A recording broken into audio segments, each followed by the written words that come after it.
Dambraskas karşılanır. Teşekkürler azerkeşler.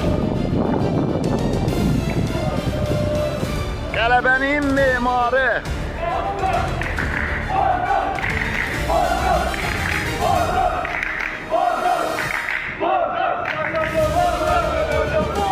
Allah. Bəli dostlar, bax sabahın Çempionlar Liqasında 3-cü təsdiqat mərhələsinə yüksəldən məşqçi Dambraskas hazırda Beynəlxalq Hava Limanındadır. Komandamıza 3-cü təsdiqat mərhələsində uğurlar. O en azından komandanı Konferans Liqasına apardı.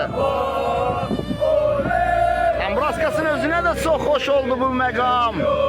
Azərkeşlərin bu cür qarşılaması ona çox xoş oldu. Bəli, gözləri axtardı. İndi sürücü ilə görüşür Dambraskas. Nəqliyyat sürücüsüdür.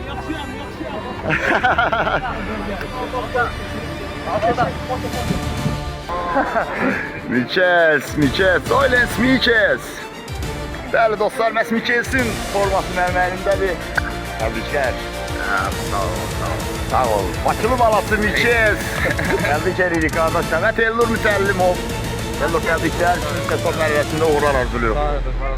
Bir dənə şəkil çəksə. Senin sən aç. Sağ ol Tellur. Amin. Təbrik edirəm qardaş. Paris. Bax belə dostlar, bir daha qeyd edək.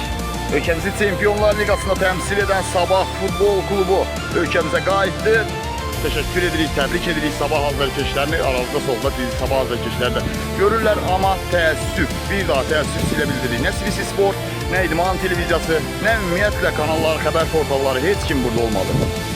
Bu həqiqətən də bir qədər bu mənzərəni görmək istəməzdik. Komandamızı qarşılamaq lazım idi. Əziz kanallar, idman kanalları, CBC Sport, İdman televiziyası.